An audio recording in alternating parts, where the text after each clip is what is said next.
Hello, all. Ever wondered how our own lives and decisions are affecting the one planet we call home? Well, you're in the right place. Today, we're unraveling a link that might not be so obvious but is incredibly impactful: the connection between our ICUs and greenhouse gas emissions. Stay tuned to understand how you can be part of the solution. Let's dive right in. According to some estimates, we need to cut greenhouse gas emissions by a staggering 80 to 90% by the year 2050 to keep global temperature increases under 1.5 degrees Celsius and mitigate the worst effects of climate change. This means a yearly reduction of about 6% that's equivalent to the reduction we saw in 2020 during the peak of the COVID-19 crisis. But here's the kicker: this reduction needs to happen year after year. Any delay only makes the future task even more challenging. So, where does healthcare fit into all of this? Well, within healthcare, hospitals are the prime culprits for GHG emissions.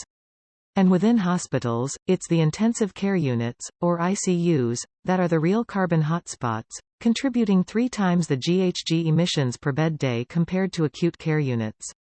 But it's not all doom and gloom, my friends. There's a lot we can do, and it starts with commitment at all levels. ICU healthcare workers are uniquely positioned to drive sustainable change, from clinical practice alterations to influencing healthcare organizations and policies. Sustainability initiatives thrive when there are dedicated teams working towards them.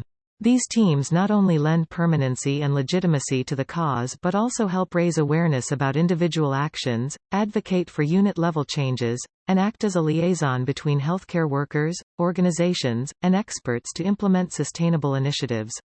For instance, in the financial year 2020-21, 65% of New Zealand's ICUs and 40% of Australian ICUs had a clinician or a team responsible for environmental sustainability initiatives. This was up from 48% and 36% respectively for the previous year. Now, onto the exciting part: how can you create a successful green team? We've asked ICU environmental champions from New Zealand, Australia, Canada, and Belgium for their practical tips. Here's what they have to say. First and foremost, identify multidisciplinary green champions who are passionate about sustainability. Nurses, for instance, often lead ICU green teams and are key to success at the bedside. Secondly, don't wait to be asked. Grassroots drive, coupled with top-down support from leadership, is a powerful combination. Leadership can strengthen groups by giving them autonomy to problem solve, providing positive acknowledgement, and financially supporting initiatives. Next, map existing initiatives and plan your next steps in conjunction with the leadership team. Set specific, measurable, achievable, realistic, and timely, or SMART, goals. Meet regularly and set deadlines for actions. Now, remember, sustainability should not be an isolated effort. It should be firmly embedded within quality frameworks. Now, you may be thinking, what could my team be doing to promote sustainability? The task of achieving ICU sustainability might seem colossal, requiring mass transformation, but remember, every small action adds up. Firstly, go for the low-hanging fruit. These are the easy-to-achieve actions, like a lights and electronics switch-off campaign, recycling programs, and carpooling initiatives. Next, target the big issues. This could be a 10% carbon emission decrease in a sector that represents 50% of emissions. This alone would equate to a 5% absolute decrease. That's a big chunk of the problem tackled right there.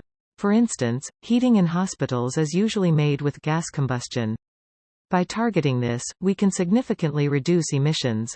For countries with a highly carbonized power mix, like India, actions that decrease power consumption, such as optimizing ventilation, air conditioning, lighting, and computers, can be immensely beneficial.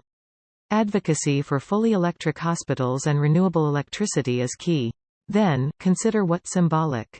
Actions that are visible and demonstrate a culture of sustainability can have a powerful impact. Examples include vegetarian catering for department events and the leadership team choosing active transport. Finally, follow the R's waste hierarchy. The order is key and indicates the magnitude of the greenhouse gas emissions effect. First, refuse and reduce. Then, reuse and repurpose, and finally, recycle. Remember, recycling has a limited impact, even if it's the easiest to do and implement.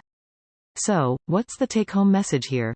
Environmental sustainability teams in the ICU are vital to harnessing employee expertise, motivating staff, and finding new and better ways to transition to more sustainable practices. Form or join a team now. There is no time to waste. Our planet and future generations depend on the actions we take today. Together, we can make a difference. Thank you for joining us. Please share this video with your colleagues, like, and subscribe to our channel for more content on sustainability in healthcare.